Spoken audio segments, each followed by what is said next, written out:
Hey there, my name is Anthony Romano, and this video is going to quickly cover whether or not you need fat bombs on keto.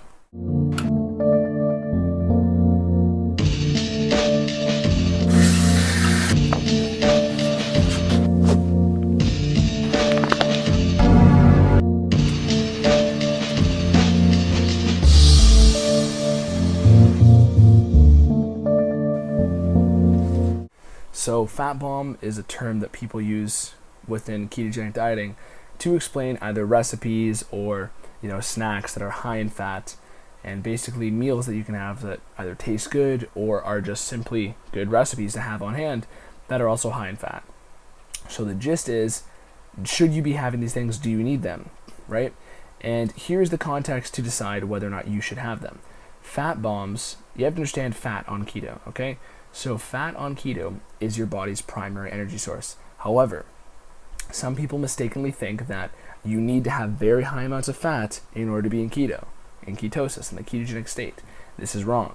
The only requirement is cutting out the carbs. From there, fats will deepen ketosis. So somebody who's having 5% carb and 80% fat is going to be in deeper ketosis than somebody who's having 5% carb and 60% fat, okay? So in general, more fats are going to deepen ketosis, but they're not a veto card. They're not going to prevent ketosis.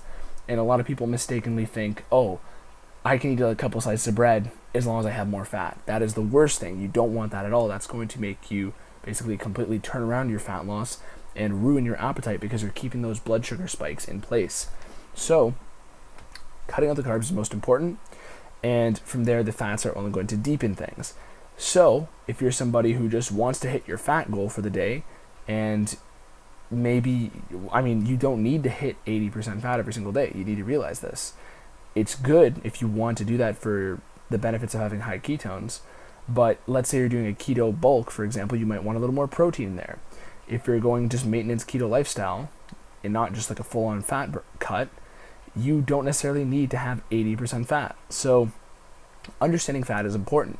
And if you know that you have a certain fat goal and you want to fill that up with a fat bomb, go for it. But you also have to keep in mind calories are still a thing on keto. And typically, most people don't have to count calories due to the fact that keto will reduce your appetite so much that you really always eat at a maintenance or less. But in general, when it comes to calorie counting and fat bombs, you should be careful that you don't overdo it. It makes sense. Don't overdo your calories because that can veto your fat loss if you eat an extra 1,000 calories in a surplus rather than in a deficit. So even though you can get away with lowered insulin and all the benefits of not consuming sugar, calories can still veto your fat loss and cancel it out if they're too high, okay? Besides that, fat bombs, they're not necessary. You don't have to do them. For me, most of the recipes I have on my page, like for example, the keto chocolate, the keto Reese cup, things like that, they're actually kind of low in calories. They're kind of not low in fat because fat's the highest macronutrient in those foods, but they're so low calorie and low density in terms of actual calories that I wouldn't even call them a fat bomb, because a chocolate bar example that I have in my recipe up on YouTube that ends up being like 140 calories for a full bar like this, right? The other variations I have are 180, right? For a bar like this, I wouldn't even call that a fat bomb because that's like not even 200 calories, and you really have a whole day ahead of you. So fat bombs and forcing these 600, 700 calorie foods is not necessary. It's solely something that if you have high energy needs, let's say you're going to the gym, you want to have an abundance of energy, then yeah, go for it. But you got to realize you can also add more effective energy sources than simply pounding back the total quantity of fat. Quality versus quantity is a big thing with keto. And for example, I have these MCT oil right here, this bulletproof MCT. So this MCT oil comes from caprylic acid. It's 100% caprylic acid. That's basically the type of MCT that immediately turns into ketones in your body. And it's almost all of it goes to your brain if you're fat adapted. But in general, this stuff increases your ketones dramatically. So it's very readily available fuel. And let's say somebody had a large quantity of fat from a type of fat source that doesn't end up as efficiently turned into energy and fuel as this does, because MCTs are the fastest absorbing energy that you can have on keto. If you're getting it from a slower digesting fat source, which most of them are, that doesn't immediately turn into ketones, then it may not be as optimal for you on a fat loss diet, because if you're overdoing the calories and not even getting the most bang for your buck out of it performance-wise, then it might not be the right decision for you.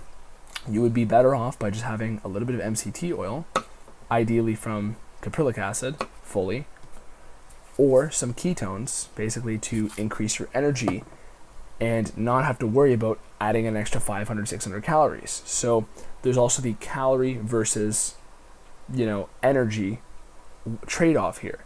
So don't have these fat bombs for energy purposes, let's say for like a workout, if you're not going to keep the calories in mind here, okay? Because if you want to give yourself more calories to work with and you want more room to eat more foods, you'd be better off just having 100 calories worth of this MCT oil, which will turn into energy right away, and eat a lower calorie snack. So that's how to do it in a fat loss context. If you're somebody on a ketogenic lifestyle and you just want to eat keto foods, then go for it. Have the fat bomb and have it for energy purposes too, because it won't be an issue unless you really want to lose fat for whatever reason, which is what most people find themselves in this situation. But the point is, energy-wise and performance-wise, it's not even as efficient or effective as a quicker quality, higher quality energy source on keto like MCTs. So hopefully this gave you some insight into fat bombs, who needs to consume them, if you should consume them, and what your approach should be behind it. You should always be aware of the calories. You should always be aware of your goal and how that plays into your calories, because if calories aren't a concern, go for it. If macro ratios are something you don't fully, if you thought you might understood fully on keto, you have to understand that you don't need to force a fat bomb, huge fat percentage, okay? You don't need to worry about having 30% protein compared to 20% protein. 20% protein was made for epileptic children who needed to have very high ketones, and diminishing the protein would increase ketosis by slightly significant margins, okay? So that is the gist of fat bombs. If you need to consume them, if you have any other questions, leave them in the comments. And if you want a free meal plan and training plan, those are both in the description. You can also enter my Keto Transformation Challenge, possibly win my favorite keto supplement, these exogenous ketones, and a personalized plan from me. So if you want either of those, click the links in the description and leave me a comment. Click the subscribe bell and notification button, all that stuff. And thanks for watching. My name is Anthony Romano. Peace.